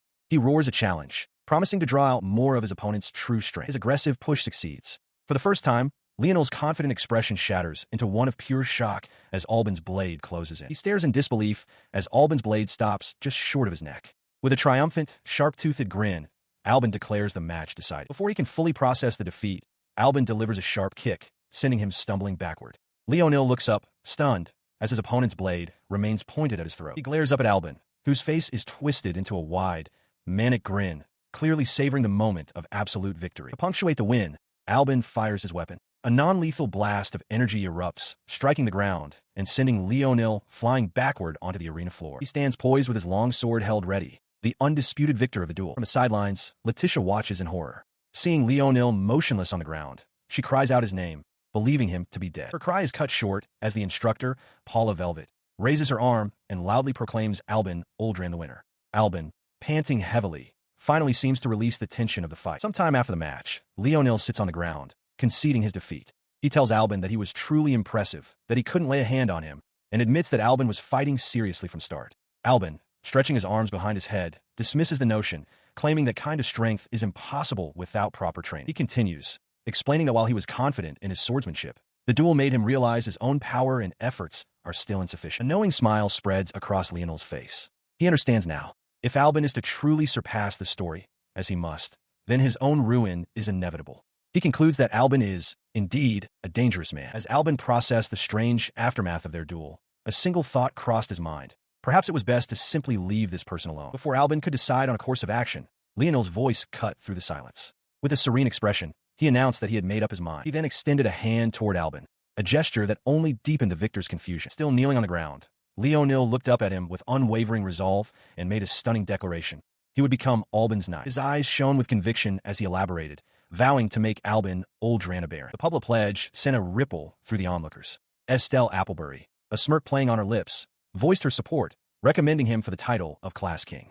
The rest of the students, including a stunned Ivan and Leticia, could only watch the unexpected turn of events. Strolling through the castle town with Leticia, Alvin feels a profound sense of victory. He internally celebrates this date as a well-earned reward, imagining himself as a king being lauded for his achievements. He dismisses the fantasy, however, focusing on the present reality. He is on a date with Leticia. He savors a bite of food offered by Leticia, finding it delicious precisely because it came from her. When she asks if he likes it, he offers to return the favor, causing her to blush. He thinks about how Alvin was the one who fed her. Their moment is interrupted when Alvin notices a pair of girls from the Royal Academy watching them from a distance and whispering amongst themselves. Sensing the attention, Leticia quickly suggests they visit a tea shop she heard was excellent, pointing down a side street and urging him to come along. A short walk later, she spots their destination, happily announcing, "There's the shop." Alvin turns to look as well. Inside that very shop, Shano Grain looks out the window in surprise. She recognizes Alvin and wonders what he, a classmate, is doing there, her eyes darting nervously as she takes in the scene. A bell chimes as Alvin and Leticia enter. A kindly woman wearing an apron greets them warmly, welcoming them and inviting them to choose any seat they like. From behind a partition, Shanoa tells her mother she is ready. Her mother gestures towards the new arrivals, noting that the crest on their clothing marks them as students from the Royal Academy. Curious, Shanoa parts the curtain to peek at the customers, her eyes widening in utter shock at who she sees. Her hiding spot is immediately compromised as Leticia spots her and offers a cheerful greeting. Shanoa freezes, stunned to see Baron Oldran and Lady Leticia in her family shop. As she panics internally, her mother looks on curiously, asking if they are her friends from school. She nervously placed the order on the table, announcing that the tea and scones were ready. Leticia took a delicate sip, her eyes widening in appreciation. She recognized the aroma as that of high-quality Siren tea leaves and praised Shanoa, noting how well she understood it. Leticia admitted to being quite particular about her tea. Alvin, too, was impressed, remarking on how delicious it was and how the scone's subtle sweetness perfectly complemented the tea's rich flavor. Leticia smiled, telling Shanoa she had a real talent. From behind the counter, Shanoa's mother added that her daughter has always been good with her hands and has many hidden skills. The praise brought a memory to the surface. Her mother had once told her to go to a good school and find a stable job, just so she could have options. But she had argued back, insisting that she would inherit the shop. It was a precious place her late father had left for them. Pulled from her reverie, she heard Leticia ask an unexpected question. "Shanoa, are you interested in the throne?" Flustered, Shanoa stammered that she wasn't the kind of person who could stand above others. Leticia smiled warmly, stating that she felt they could become friends. She declared that she liked the shop very much and would be making it her regular spot from now on, much to Shanoa's stunned surprise. As they prepared to leave, Leticia told Alvin it was a nice place, and then turned to Shanoa, inviting her to come with them after school the next day. Alvin agreed, adding that the tea was certainly delicious. The following day, he walked alongside Leticia and Shanoa, lamenting that because of their plans, he hadn't had time to perform his usual sword maintenance. He found the situation quite regrettable. His complaint was cut short by a sharp knocking sound from a nearby door. He paused, turning his head in curiosity, wondering if it was a visitor. He opens the door to find a cheerful young woman with twin tails, who greets him by name. She announces she's come to play. From a distance, Leticia recognizes the visitor with a hint of concern. Laki Azalea. She steps inside, admiring the spaciousness of his private quarters. Laki explains that she already told him she came to play, adding that she wanted to see the cute girl who had come to his room and hope to cheer him up. Unimpressed, Alvin rests a hand on his sword and demands to know her purpose. Facing him directly, she acknowledges that he isn't happy to see her and knows nothing about her. Because of this, she suggests they get to know each other now, confessing that she's become interested in him. His hand clenches into a tight fist. He internally seethes, thinking how incredibly annoying this woman is. He realizes she might be difficult to deal with and considers that, at times, it might be best to let Leticia handle her. As if sensing his thoughts, she suddenly closes the distance and wraps her arms around him. She whispers that their being a loveless, fake couple doesn't matter, leaving him stunned and speechless. She leans in closer, her face inches from his. Laki bluntly states that he's a virgin, claiming she can tell just by watching his interactions in the classroom. She adds that Leticia seems to be in a similar situation. His eyes widen in shock as she continues her proposition. Since he can't help Leticia graduate, she offers to do it for him as a substitute. She confidently states that she knows Leticia is out in the castle town and won't be returning for a while. As she speaks, her fingers begin to loosen the ribbon on her dress. Pressing herself against him, her hand slides up his chest. She whispers that, starting now, she will do anything he wants. He shoves her hand away, his own hovering near the hilt of his sword. A dark, menacing aura erupts from him as he delivers an ultimatum. Get away from him, or he will kill her. Laki simply observes him, a faint, knowing smile on her face. He remained on guard as Laki Azalea questioned his serious demeanor, suggesting his feelings were on her side. With a grand gesture, she declared that he would undoubtedly become the queen of F-class, dismissing Leticia as a mere hindrance to that goal. She continued, explaining that because she lacked power and authority, she desired the queen's seat for herself. Before departing, she warned him that this was not over and, with a sly wink, promised she would be trying her best. Meanwhile, outside the dormitory, Leticia stood with a concerned expression. Sensing something was wrong, she called out his name, asking if someone had come to his room. She entered to find Alvin sitting on his bed, his sword resting across his lap. He confessed that Lockie had attempted to set a honey trap for him, but that he had endured and sent her away. Leticia reacted in shock, demanding to know what he meant. Her eyes narrowed as she asked the critical question. Had he seen her naked? With a grim expression, Alvin confirmed that he had. The interrogation continued as a cold breeze swept through the room. Leticia asked if he had been touched. He clarified that it was more accurate to say that Lockie had come onto him. He then looked at her earnestly, asking if he seemed childish for being so completely caught off guard by Lockie's actions. Leticia could only stare back, momentarily stunned into silence. After a moment, her expression hardened. She turned away from him, agreeing with his assessment, but only for right now. Confused, Alvin questioned her timing as she walked towards the window. With her back still to him, she acknowledged that she understood he had been worried about her. However, she dismissed the incident with Lockie as a trivial matter. Alvin watched, his expression tense, as she declared that because of this, tonight would be different. Her words hung in the air, punctuated by the sharp sound of the window sliding open. He watches as Leticia, bathed in moonlight from the open window, begins to disrobe.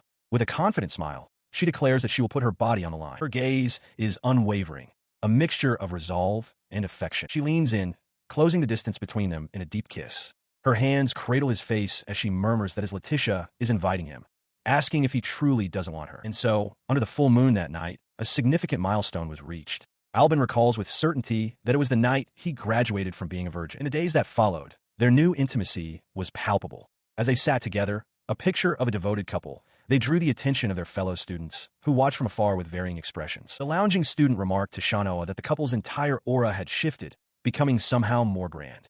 Shanoa, equally intrigued, could only wonder what had transpired between them. Suddenly, Estelle Applebury extended a hand, and a small, sharp crackle of energy shot through the air directly toward Leticia, catching Alvin's immediate and startled attention. Estelle smirked, believing her little prank had gone unnoticed. She mused that Leticia had let her guard down, too absorbed to notice a kitten's mischief. But across the way, Leticia's expression was one of serene amusement. Her calm demeanor vanished, replaced by an unervingly sharp gaze fixed directly on Estelle. "Do you still see me as that same little girl?" she questioned. The sudden shift left Estelle stunned and speechless. At that moment, Lockie Azalea seized the opportunity to approach Alvin, lifting his chin with a playful touch. She commented that he was more capable than she'd thought, admitting she might have underestimated him. Nearby, the lounging student watched the complex scene unfold, trying to make sense of it all. As the other students, including Estelle and Lockie, settled into their seats, Leonil Hylant approached Alvin Oldran directly. With a dismissive tone, he called out to the Baron, stating that listening to him was becoming a bother. He then boldly declared himself Albin's squire, insisting Alvin should come to him with any troubles. When Alvin questioned if he thought he would become king, Leonil clarified that he had no such ambition for himself. Rather, he intended to grow stronger and one day surpass Alvin. His gaze was intense, as he proclaimed that this world seemed designed to make him defeat Leonil. Hearing this direct challenge, Alvin looked down, a subtle, knowing smile playing on his lips. He responded with feigned indifference, questioning why he should bother sparring with him.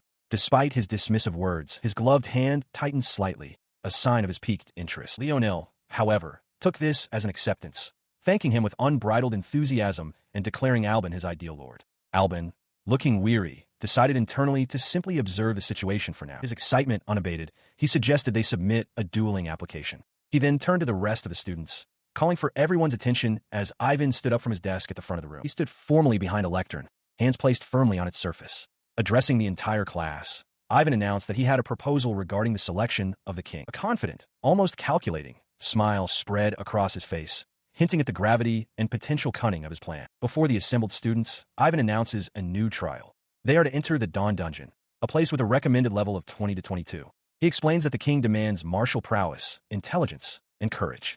As proof of these qualities, they must retrieve a potion grass from the dungeon's depths. The one who returns with the item will be declared the bravest and the winner. He then turns to Leticia and Shanoa, asking if they are truly certain they will not participate. In response, Leticia gently places her hand over Alvin's, a silent show of support. At the dungeon's entrance, Estelle winks confidently, declaring that Alvin will be the first to conquer it. With the announcement that the F-class potion grass scramble has begun, the students surge forward into the darkness. Deep inside, Roan Steradian laughs, rallying his group to prove their worth against what he dismisses as a mere goblin. However, the creature before them is a massive, one-eyed horned ogre. Estelle calmly assesses the beast as a nuisance. She lunges forward with a shout, her fist connecting with the ogre's head in a single, earth-shattering blow. Her companions can only watch in stunned silence. The creature is completely obliterated. Estelle dusts off her hands, declaring the fight finished. Nearby, Matthias Wolf expresses his shock, questioning the source of her monstrous brute strength. Meanwhile, Alvin and Leticia race deeper into the dungeon, with Ivan keeping pace beside them. Estelle calls out from behind, telling them to wait, as Alvin notes to himself how elegant Baron Oldran is. Ivan smirks, boasting that if he were to use magic to increase his speed, Alvin wouldn't be able to keep up. He confidently states that in a contest of movement alone, he would not lose. His tone shifts as he looks at Alvin, asking pointedly if he has any intention of relinquishing the king's seat. Alvin's expression hardens. He thinks to himself that he has made his king wait long enough. Ivan remarks that there are others who would find it amusing to see the couple attempt to seize power, as a horde of monsters materializes in the corridor ahead. He sweats, visibly annoyed, as more students join the fray. Leonil Hyland announces his arrival, followed by Estelle Applebury, who cheerfully declares she is participating as well. Ivan watches them, his expression serious. The group charges forward. Ivan declares that they are now heading to the deepest part of the dungeon, and that he will go with his king. Alvin, running alongside him, angrily tells him to be quiet. Their charge leads them into a vast, circular chamber, empty save for a few scattered rocks. They come to a halt. Alvin observes that this must be the final area, but notes the potion grass is nowhere to be found. Ivan questions why transfer magic would bring them to such a place, while Estelle wonders when the grass will appear. Before they can ponder further, a blinding light erupts from the center of the room. Alvin reacts instantly, shouting for everyone to get back as he shoves his companions out of the path of the imminent explosion. The blast throws them across the chamber floor, carving a deep trench in the stone. Leonil calls out, asking if everyone is safe. From the ground, Ivan confirms he is all right, his gaze fixed on Alvin, who took the brunt of the force. From the dust and smoke, a hulking figure emerges. A massive, one-eyed monster with a single horn stands before them. Ivan identifies the creature with a gasp, a cyclops. Its single, massive eye stares blankly ahead. Estelle and Leonil look on in disbelief, questioning why such a rare and powerful monster would be in this dungeon. The revelation sends a shock through Ivan. His glasses are knocked askew as he stares at the beast, then at Alvin on the floor. He shouts in frustration that this is completely different from what he was told. His shock turns instantly to rage. Clenching his fist, Ivan unleashes a powerful blast of force, sending a massive chunk of rock hurtling directly toward the Cyclops' head. He lunges forward, his attack erupting against the Cyclops' leg in a flash of power. The other students watch, stunned, as Leticia cries out his name. With a wild grin, Ivan roars that the giant creature is being too arrogant. As the chaos unfolds, Alvin turns to Leo with a determined smile. He proposes a plan. Leo will join him in attacking the creature, while Lockie will assist Ivan. Together, he declares, they will take it down. Leticia watches them, her expression filled with wonder. With a confident smirk, Leo agrees. He and Alvin rush forward as one, their blades aimed at the Cyclops' other leg. As they strike, Alvin declares his fealty, addressing Leo as my king. At the entrance to a stone structure, Leticia, Estelle, and Shanoa wait. Shanoa asks if everyone has found the potion herbs, to which Leticia replies that, knowing Alvin, he has likely already reached the deepest part of the area. Shanoa voices her concern for the group, but Leticia attempts to soothe her worries. She admits that since she has never explored a dungeon, she cannot be certain, but she is confident that Alvin is fine. She continues, explaining that the real cause for concern is that the monsters haven't been completely wiped out yet. Shanoa reacts with a startled gasp. Leticia imagines Alvin complaining that he'll have to blow them all away. Her friend, looking relieved, remarks on the immense trust Leticia places in Alvin. With a gentle smile, Leticia expresses her belief that Shanoa, too, will one day find someone she can rely on so completely. The moment is shattered as a hulking, shadowy figure with a massive club suddenly appears behind them. Leticia screams Shanoa's name as her friend is violently knocked aside. The creature, a monstrous cyclops, brings its club crashing down. Just as it strikes, Alvin and Leonil leap into the fray, narrowly dodging the blow that pulverizes the stone floor. Having evaded the attack, Alvin remarks that their foe is a troublesome and hardy beast. Leonil agrees, pointing out the beam of light it can fire. Alvin notes that it cannot fire consecutively, as there is a time lag between shots. The Cyclops bellows, declaring its intent to finish them in one strike.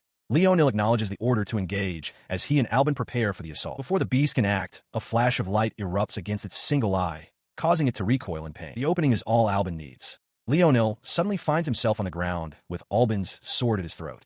With a smirk, Alvin chides him, asking if he was only watching him and warning him not to let his guard down. He leaps through the air, sword flashing as it strikes the Cyclops. With the blow landed, he commends his partner, stating, "Well done, Leo." Following his praise, he unleashes a torrent of energy from his blade, declaring that he will commend him properly. With a wild grin, he shouts the name of his technique, Aerial Blade, as the wave of power surges forward. The attack connects with devastating force, cleanly severing the Cyclops' head. The massive body slumps to the ground as both Alvin and Leonil watch the decisive end to the battle. Overjoyed, Leonil throws his arms wide, exclaiming that to be praised by his knight and king is the highest honor. Alvin, however, remains unimpressed, retorting that he didn't go that far. Outside the dungeon, Estelle Applebury reacts with shock and anger, demanding to know what is going on. Seeing the headless Cyclops, she realizes Ivan must have gone ahead of them. As Alvin and Leonil emerge from the dungeon's archway, the other students stare in disbelief. Estelle expresses her astonishment that the two of them defeated the monster by themselves. His victory secured, Alvin walks directly to Ivan, who is sitting on the ground. With his sword still drawn, he demands to know what Ivan is hiding, telling him to spit it out. The tense interrogation is abruptly interrupted by the loud caw of a crow, drawing Alvin's attention away. He warns that if Ivan doesn't speak, he'll take his head. A masked woman appears amidst a flock of crows, one perched calmly on her arm. Estelle shouts her name in disbelief. Carla, the woman, a darkness assassin, addresses Alvin directly, asking how long he has been aware of her presence. She gestured around the chaotic room, indicating the defeated students and the still-standing Ivan and Leticia. The masked woman, Carla Rexon, then addressed Leticia directly, asking if she was some kind of bat for having remained hidden and observing. Continuing her explanation, she revealed that she had been with them since they first arrived in the room. Her gaze then settled firmly on Alvin, speaking his name with a focused intensity. The scene shifts abruptly. Elsewhere, Leonil Hylant delivers grave news to a group of his fellow students, including a stunned Estelle Applebury. He reports that both Leticia and Shanoa have been kidnapped. At his side, a small, chicken-like familiar lets out a cry of alarm. In a flash of memory, the scene of the abduction unfolds, a hole littered with the unconscious bodies of students. From the edge of the chaos, Leticia stares in disbelief, her voice trembling as she questions if Baron Oldran was responsible for the carnage. The weight of that accusation hangs in the air as the focus returns to Alvin. His face is a mask of pure shock and horror. He stands over the still, lifeless body of Shanoa Grain, clutching a cloth in his hand, his eyes wide with the terrible discovery. Leticia awakens inside a dark, barred cell, her head throbbing. Nearby, Shanoa lies unconscious on the cold floor. The memory of a shadowy figure's menacing grin flashes in her mind. They were ambushed. With a gasp, she calls out her friend's name. She scrambles over to Shanoa's side. Seeing her friend so still, she whispers words of reassurance, promising that everything will be all right. Placing a gloved hand on Shanoa's forehead, Leticia invokes a healing spell. A gentle, warm light envelopes her friend as the magic begins to mend her injuries. The spell takes effect, and Shanoa's eyes flutter open. She looks up, disoriented, and weakly calls out Leticia's name, questioning what happened to her. Before she can answer, a new voice interrupts them. A young man with spiky hair and round sunglasses, flanked by two brutish men, smirks from outside the cell. He greets Leticia Barua, stating it's a pleasure to finally meet her. He laughs maniacally, remarking how unfortunate it is that she has become a tool for their extortion. He warns her not to speak the Oldran name with her foul mouth, though he admits he finds her strong-willed nature amusing. His taunts continue as he leans closer to the bars, a sinister grin spreading across his face. He asks if she really thinks she can defy them, boasting that they have a powerful supporter backing their actions. Leticia listens, her expression hardening at the mention of a collaborator. The man then lays out his cruel plan. First, he says they'll take her friend's tea shop. Then, with the girl as a hostage, they will force her mother to sign over the land. Shanoa stares in wide-eyed horror, realizing her family is the true target. And it grips Shanoa. She rushes to the bars, her hands clutching them tightly as she pleads with her captor. She begs him to do anything to her, but to please leave her family shop alone. Her desperate plea is met with swift violence. Shut up, the man snarls, striking her hard across the face. As Shanoa crumples to the ground, Leticia cries out her name in shock and horror. Her eyes narrowed with cold fury as she watched the thugs turn their backs. The one with the bandana casually instructed them to wait until their client arrived, leaving them locked in the cell. She turned from the bars to comfort the now-conscious Shanoa, who tearfully asked what was going to become of them. The young woman trembled, her mind consumed with the terrifying thought that both she and her mother would be killed. In response, Leticia gently took her hand, a reassuring smile on her face. She made a firm promise to get them out of there and urged Shanoa to stop crying and have faith. Her words were cut short by the bandana-wearing thug, who reappeared at the bars, infuriated by the noise. He bellowed at Shanoa to stop her whimpering, calling it an annoyance. Leticia stepped forward, her voice low and dangerous, warning him to be silent and not to make her use force. He scoffed at her threat, retorting that they were powerless. He declared them to be nothing more than valuable merchandise destined for a brothel. His crude words only drew a contemptuous smirk from Leticia. She commented that while she had no desire to touch him, his unrestrained lust was truly an ugly sight. Her taunt pushed him over the edge, roaring that he would grant her wish to be beaten. He charged with such force that the lock on the cell door shattered. Leticia remained perfectly still, bracing for the attack. The moment he burst through the ruined gate, she spun on her heel, unleashing a devastating kick that connected squarely with his jaw. The force of the blow sent the man flying backward out of the cell, a stunned expression on his face. From their respective positions, Both Shanoa and the other thug could only stare in wide-eyed shock at the display of power. She stands over the unconscious form of the guard, her expression unreadable. The remaining thug, seeing his partner defeated so easily, curses and flees into the darkness. Elsewhere, a different confrontation unfolds. A woman with flowing white hair unleashes a powerful gust of wind, striking a man down. As he cries out, she calmly asks if he has forgotten something. She adjusts her glove with a confident smile, surrounded by shimmering, crystalline flora. She remarks that the most beautiful things are the ones that should not be touched. Back in the warehouse, Shanoa expresses her astonishment at Leticia's power. Leticia deflects the praise, insisting she is not that strong and is nothing compared to Alvin. Shanoa disagrees, reassuring her that she is more than strong enough and is truly wonderful. Her friend's earnest words catch her off guard, and a faint blush colors her cheeks as she offers a slightly flustered thank you. Regaining her composure, she turns her attention back to their escape. She tells Shanoa to gather anything that will burn. When Shanoa asks if they should flee immediately, Leticia explains that the area is swarming with lookouts. Therefore, she declares, they will need to create a diversion. The lookouts are indeed scattered throughout the area, some relaxing in a nearby tavern, completely unaware of the events unfolding nearby. Unseen by the thugs, two figures watch the building from the shadows. Carla Rexon reports that Leticia is inside, along with approximately 100 enemies. Alvin Oldran coolly acknowledges the number. A dark, predatory smile spreads across his face. He remarks that 100 is a nice, round number for a slaughter. As he begins to move forward, Carla reaches out, urging him to wait and not go alone.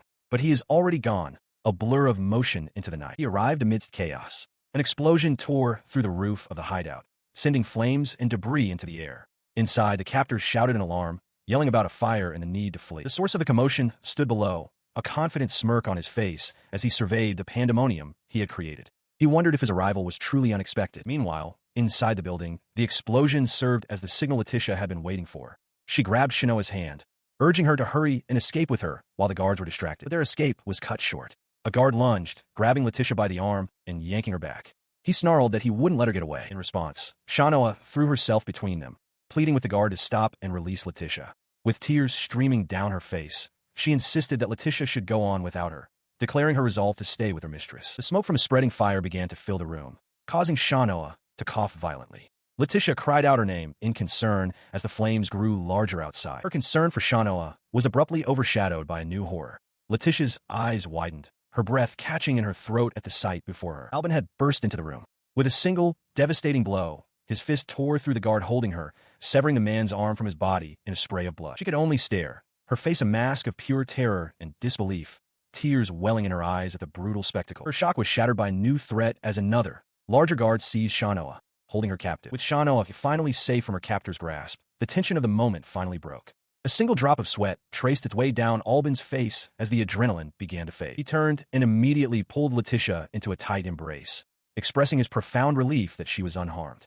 Overwhelmed, she murmured his name, scarcely believing he had truly come for her. He gently reassured her, telling her to be calm now that she was back by his side, the two of them sharing a quiet, intense moment. As they held each other, their faces mere inches apart, Shanoa could only watch from short distance, her own face flushing at the intimacy of their reunion. Breaking the moment, Alvin urged them to move, recognizing the need to escape the hideout.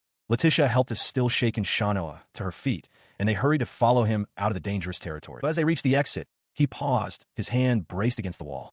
Behind him, Leticia and Shanoa gasped, their escape halted by an unexpected sight. A mob of thugs stood before them, a sea of hostile faces blocking their path. The man in the sunglasses stepped forward, a sneer on his face as he mockingly congratulated Alvin for the destruction he'd caused, then tauntingly asked how he planned to deal with this new predicament. His taunts continued as he revealed a crucial piece of information.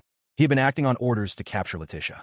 The image of Duke Morrow flashed through his mind, the true architect of their ordeal. The revelation struck Alvin with the force of a physical blow. His expression twisted into one of absolute fury, and he let out a guttural roar of pure, unadulterated rage. He lunged forward, but Leticia quickly threw herself in his path, grabbing his arm and pleading with him to stop. The sudden intervention left the thug sprawled on the ground, momentarily stunned by the explosive display of anger. She looked back at the thug, her own expression hardening into something cold and resolute. With chilling calm, she declared that she would be the one to deliver retribution, promising to give their tormentor a gift of a living hell. She makes good on her promise, and with a surge of dark energy, a massive, bird-like creature summoned by the thugs collapses, defeated. Watching the beast fall, Alvin lowers his fist, muttering that it's finally over. The lead thug, battered and bruised on the ground, can only whimper for mercy. He turns his gaze to Leticia, who stands over the fallen man, and remarks that she has a good look on her face. She turns to him, her cold expression replaced by a warm smile. She praises him for his hard work and suggests they go together. Relieved, Alvin agrees, saying it's time to go home, Leticia. All around them lie the unconscious forms of their attackers. Elsewhere, Duke Morrow receives the news of the failure. Tipping his hat, he expresses his surprise that the pair could accomplish such a thing. He then wonders aloud how he should report this development to a certain person. He stands on a rooftop overlooking the forest, contemplating his next move. He concludes that he will have to think of an excuse for this outcome.